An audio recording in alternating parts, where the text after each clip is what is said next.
These are the fingerprints of Chen Duxiu, the first General Secretary of the Chinese Communist Party. In the archives of the international settlement, there are many files like this with the fingerprints of early communists. That was how they were registered by the police when they were arrested. Some spent years in prison, others lost their lives as they sought to change China. Not by spreading new ideas, but by trying to put them into practice.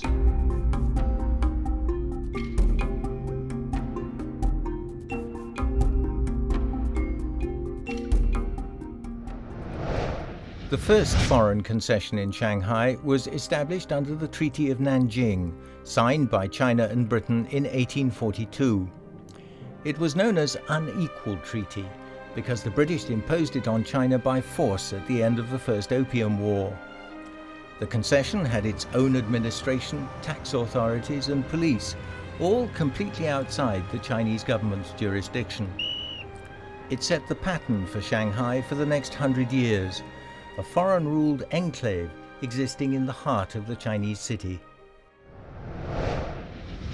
After new youth started appearing, the police and their informers in the French part of the concession took a special interest in a house at number 2 Yuyanli Lane. This was where Chen Duxiu lived. It also served as the magazine's editorial office. According to the police daily report sheet of April the 20th, 1920, Chen was planning to organize a big workers' demonstration for May Day that year. The police report urged the authorities to be vigilant.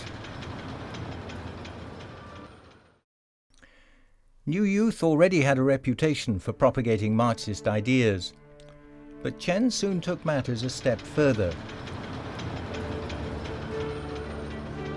The following month, he established a Marxist Study Society, the seedbed of the future Communist Party. Many of the magazine's contributors became members. They included a young literary scholar named Li Hanjun. To the British consulate and the French concession police, Li was what was known as a person of interest.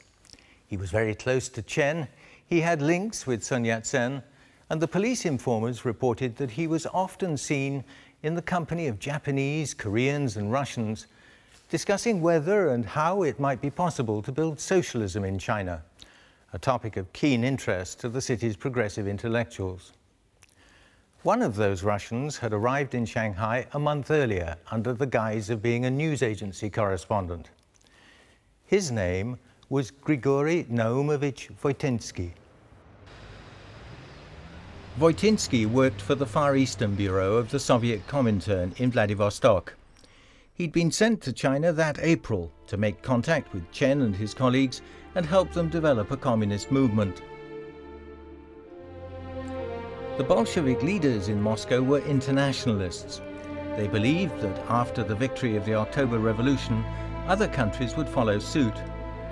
Besides, China and Russia shared a long common border. A strong communist party in China would be in Russia's national interests. With Voitinsky's help that summer, alongside the Marxist Study Society, Chen established a formal communist group, the first anywhere in China. That was a major change. No longer were the Shanghai Marxists simply holding academic discussions, they'd taken the first crucial step towards forming a political organization. In April, when Voitinsky arrived in Shanghai, Chen had been busy editing a special May Day edition of New Youth.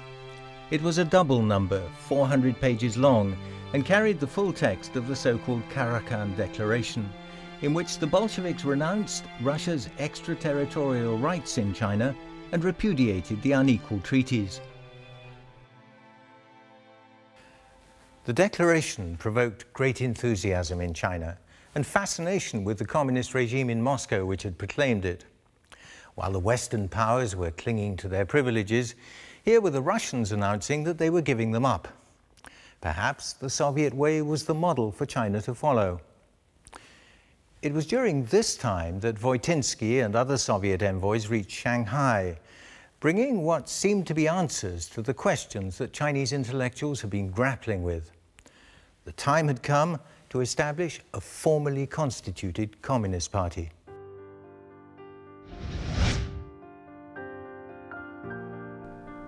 The setting up of the Communist group in Shanghai was soon emulated elsewhere. Chen Duxiu wrote to Mao Zedong in Changsha and urged him to form a branch of the Socialist Youth League. Mao's closest friend, Tsai He-sen, wrote to him from France, arguing that Marxism was the answer to China's problems and that the country needed a communist party. Mao agreed. An informal communist group was established in Changsha soon after.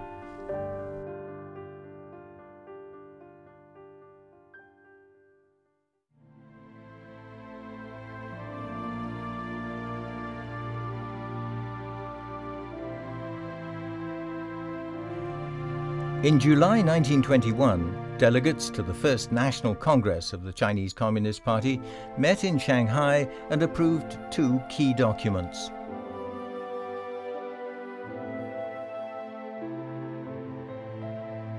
The party's program, which laid down that it was to be a proletarian party with a mission to overthrow the bourgeoisie and rebuild the country through the efforts of the working class, and a resolution stating that one of its basic tasks was to establish labor unions to mobilize industrial workers as the party's core support.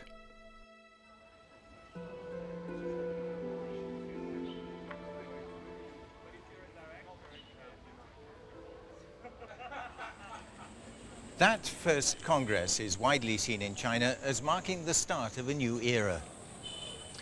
In a sense, it's appropriate that this building over here, where it was held, is right in the middle of a district that's now home to another Shanghai landmark, the New World Entertainment Complex. How so, you may ask?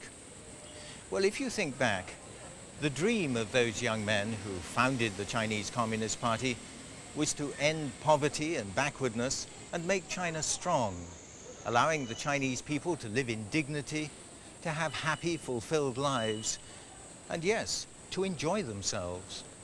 To the party's founders, there was no contradiction there. And so the early Communist Party members put aside their scholars' gowns and newfangled Western suits and went out among the factory workers in the textile plants of northern Shanghai and among the stevedores on the piers along the Huangpu River to win followers and to start putting into practice their vision of what China should become.